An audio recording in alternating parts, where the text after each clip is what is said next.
Coming to the second topic of today of urinary incontinence in females. We have seen about males in last video, we will see about the females in this video. Hello everyone, I am Dr. Archana. I am a consultant nephrologist at Renova Hospital, Kompally.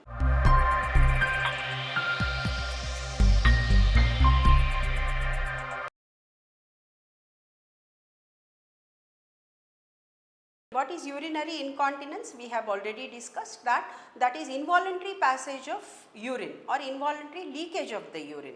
So, as I said, it is a very common problem, but in males and females there is little difference. In females, usually this problem is seen right from the adulthood itself. Like pregnant ladies will have this commonest problem is seen with the pregnant ladies, and the female patients are more prone for urinary tract infection. So that's where again the urinary incontinence is seen commonly. So though it is a common problem, it is not discussed openly because of the embarrassment. And as the age advances, again it is taken as a part of aging, which actually is not a part of aging. So let us see in females.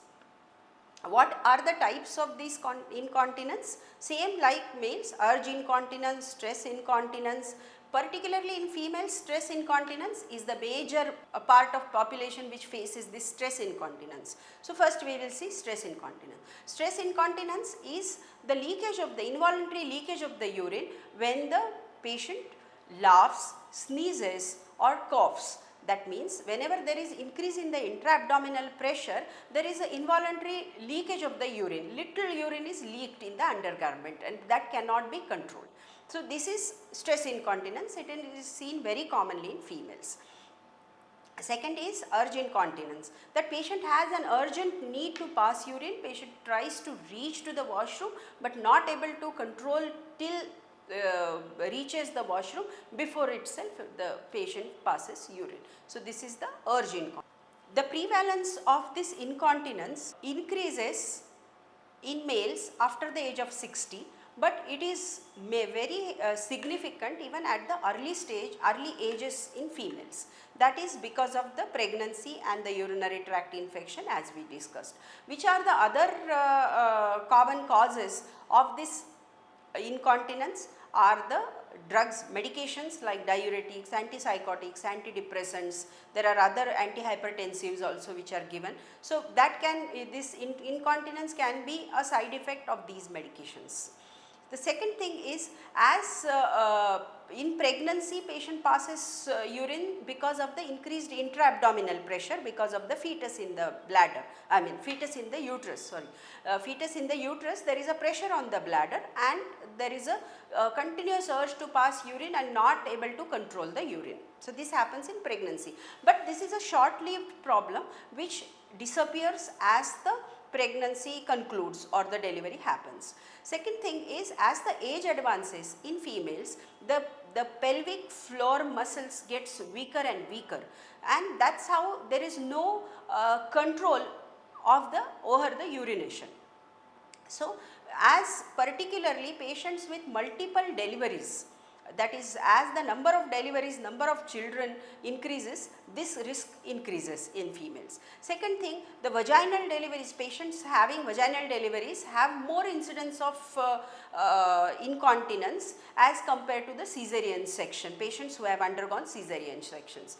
This is because there is a wear and tear which happens in the urinary tract also while passing the fetus out during delivery. So that causes damage to the urethra, damage to this thing, the muscle gets laxed. So that's how the incidence of incontinence increases with the parity or with the multiple deliveries. Patients who are having recurrent urinary tract infections, so they are also not able to control the urine and they pass urine without any knowledge, like suddenly the urine is passed. The other issues like neurological problems like Parkinsonism, dementia, strokes can also lead to this incontinence. Uncontrolled diabetes is again one of them, uncontrolled hypertension is one of them. The other issues like bladder problems, bladder dysfunction can again lead to incontinence of the urine. So how to go about it further? The risk factors, again we have to check the risk factors like diabetes, uncontrolled sugar, uncontrolled blood pressure, medications. So these are the things: smoking, obesity, alcohol intake, caffeine intake. So these are all the risk factors even which are applied in females also. About females, the one more particular risk factor is a menopause. In menopause, what happens is there are hormonal changes which happen, and there are the protective estrogen surge disappears after menopause. So there is a dryness in the vagina, dryness in that urinary, the urinary mucosa also gets dried up and atrophied. So that leads to recurrent infections and ulcers, dryness. So that also causes recurrent infections, and incontinence can happen in this. So menopause is an important risk factor which cannot be avoided. Coming to the investigations for this incontinence, as I mentioned in my last talk, history is very important. Don't hesitate to take the help of the doctor and tell the whole history, the complete history about your complaints, so that we can have a good idea about the cause of this incontinence. So apart from that, there will be urinary examinations, scans, if required urodynamic studies also. So there are, as per the patient's complaints, the investigations will be decided. In the treatment part, again the same thing, as per the etiology the treatment will be decided. But lifestyle modification again important in females. Wearing diapers is important. Using the padded garments is also helpful in these situations. Plus patients having uncontrolled sugar should get the sugars under control, trying to reach the healthy weight, and making certain dietary changes and avoiding extra liquid if taking in excessive quantity needs to be avoided, but as per the doctor's advice. Pelvic floor exercises are very important for females from any age, right from the young age. If it is started, it helps in the old age also. Pelvic floor muscles remain tight and the urination can be controlled. So there are common exercises like Kegel's exercises which are discussed on all platforms nowadays. Even on the YouTube you can find out how to do these exercises, and pelvic floor exercises to be practiced every day by all the females. Elderly females who are menopausal and they have dryness of the vagina and that part.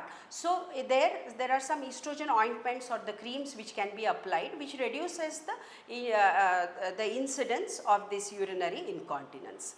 At last, there are some medicines which are given for this, as well as there is some surgical corrections also can be done, but it has to be done with the help of the doctor and after discussing with the doctor about this problem.